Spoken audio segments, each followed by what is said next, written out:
अस्सलाम वालेकुम वरहमतुल्लाहि वबरकातुहू। अम्मा किसके घर जाएंगी? एक माँ थी, 3 बेटे और 2 बेटियाँ।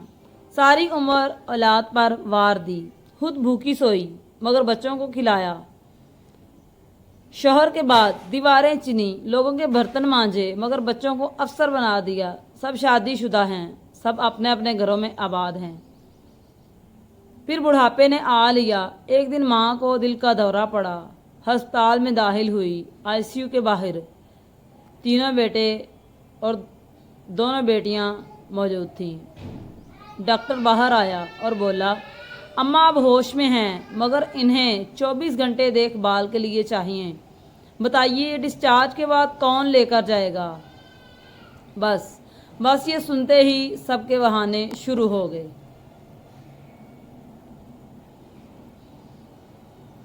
बड़ा बेटा, डॉक्टर साहब मेरा फ्लैट तो बस 2 कमरों का है, बच्चों की पढ़ाई डिस्टर्ब होगी।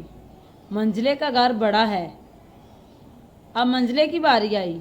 मंजिला क्या बोलता है?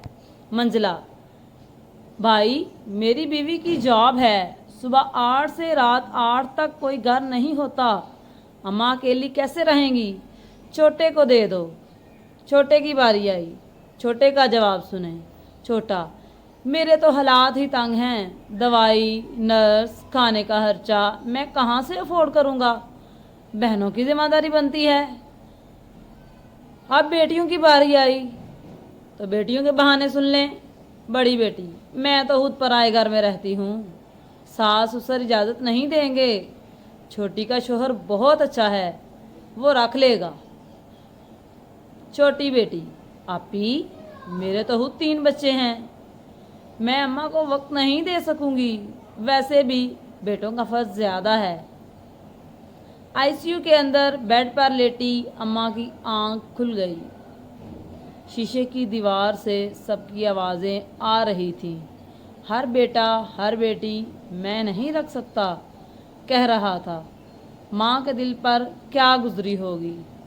इसकी आंख से एक आंसू निकला, वहीं टूट गया। मशीन की बीप बीप की आवाज़ अचानक लंबी बीप में बदल गई। नर्स भागी, डॉक्टर भागे। 10 मिनट बाद डॉक्टर बाहर आया, सर झुका हुआ था। बोला, I am sorry, she is no मोर।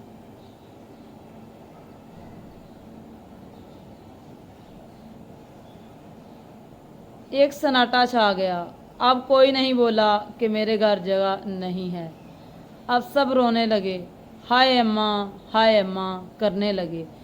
मगर अब अम्मा को किसी के घर नहीं जाना था, अब इसे सिर्फ कब्रिस्तान जाना था।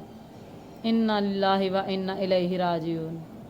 सबक, जिस माँ ने 5 बच्चों को अपने एक कमरे में पाल लिया, इसके लिए 5 बच्चों के 5 महलों में एक कमरा तक ना निकला। रसूलुल्लाह सल्लल्लाहु अलैहि वसल्लम ने फरमाया, माँ बाप के साथ ऐसे रहो जैसे तुम उनके ग़ुलाम हो, क्योंकि एक दिन ये दरवाज़ा बंद हो जाएगा। फिर लाख रो लो, अम्मा कहकर पुकार भी लो, वो पलट कर नहीं आएगी। कदर कर लो, क्योंकि माँ बाप दोबारा नहीं मिलते और जनाजे अक्सर इन्हीं के कंधों पर उठते हैं जिन्होंने जीते जी कंधा देने से इनकार किया था। अल्लाह हम सब को वालिदैन का फर्मा बरदार बनाए। आमीन।